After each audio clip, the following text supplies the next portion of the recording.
আসসালামু আলাইকুম। আশা করি আপনারা সবাই ভালো আছেন। আজকে আমি আপনাদের সঙ্গে একটা অন্যরকম রেসিপি শেয়ার করব।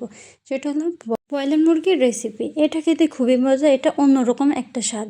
চলুন দেরি না করে ভিডিওটা শুরু করে। এ পর্যায়ে আমি কড়াইতে তেল দিয়েছি। এখন পেঁয়াজ, রসুন, আদা এগুলো আমি ছেঁচে নিয়েছি। এটা পুরোটা ব্লেন্ড করা যাবে না। এটা আপনাদের পাটায় বা শিলপাটায় যেটাই হোক, যেটাই আপনারা এটা ছেঁচে নেবেন। এ পর্যায়ে আমি মরিচের গুঁড়া দিয়ে দিয়েছি। আপনাদের স্বাদ অনুযায়ী মরিচের গুঁড়াটা দিয়ে দিন। এরপর যে আমি হলুদের গুঁড়া দিয়েছি। হলুদের গুঁড়া আমি এখানে 1 চা চামচ পরিমাণ দিয়েছি। এর পর্যায়ে আমি এখন মুরগির মাংসের মশলা দিয়েছি। আপনাদের পরিমাণ অনুযায়ী মশলাটা দিয়ে দেন। এই পর্যায়ে মশলাগুলো ভালোভাবে একটু কষিয়ে নেব।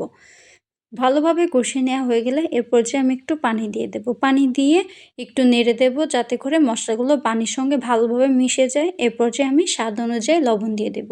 এখানে আমি 2 চামচ লবণ দিয়েছি। মশলাগুলো ভালোভাবে কষিয়ে নিতে হবে। এর পর্যায়ে আমি 3-4টা দারচিনি দিয়েছি।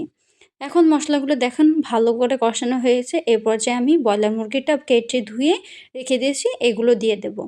এগুলো দেওয়া হয়ে যাওয়ার পর নেড়ে নেব। মাংসগুলো মশলার সঙ্গে ভালোভাবে মিশিয়ে নিতে হবে যাতে করে মাংসটা খেতে অনেক মজা হয়। এ পর্যায়ে আমি ঢাকনা দিয়ে ঢেকে দিয়ে 2-3 মিনিট কষিয়ে নেব। এখানে আমি এক্সট্রা কোনো পানি ব্যবহার করব না। মাংস থেকে যে পানিটা বের হবে সেটা দিয়ে মাংস সিদ্ধ হয়ে যাবে। এ পর্যায়ে আমি ঢাকনাটা উঠিয়ে ভালোভাবে নেড়ে নেব। নেড়ে নেওয়ার পর এর পর্যায়ে আমি ঢাকনা দেব। ঢাকনা দিয়ে 2-3 মিনিট কষিয়ে নেওয়ার পর এর পর্যায়ে আমি 4-5টা মরিচের ফালি দিয়ে দেব। দেখেন মাংস থেকে কতটা পানি বের হয়েছে। এই পানি দিয়ে আমাদের মাংসটা প্রায় সিদ্ধ হয়ে আসবে।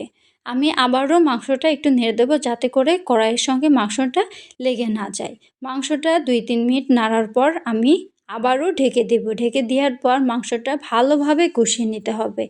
যখন মাংসটা প্রায় কষিয়ে হয়ে যাবে এ পর্যায়ে আমি পানি দিয়ে দেব। পানিটা আপনাদের মাংসের পরিমাণ অনুযায়ী দিয়ে দিবেন। বেশি পানি দেওয়ার দরকার নেই, কারণ ব্রয়লার মুরগির ঝোলটা বেশি ভালো লাগে না। এখানে আমি দেখেন চুলার আঁচটা মিডিয়াম রেখেছি। মাংসগুলো ভালোভাবে কষিয়ে নিতে হবে। এখানে 3-4 মিনিট আমি চালানোর পর এর পর্যায়ে আমি জিরার গুঁড়া আর গরম মশলা গুঁড়া দিয়েছি। আমি আবারও এখানে মাংসের মশলাটা ব্যবহার করতেছি। এখানে আমি রাঁধুনি মাংসের মশলার গুঁড়া প্যাকেটটা ব্যবহার করছি। এখানে 3-4 মিনিট চাল দেওয়ার পর এই তো আমাদের রেডি হয়ে গেল মুরগির মাংস। আপনারা অবশ্যই বাসায় ট্রাই করে দেখবেন।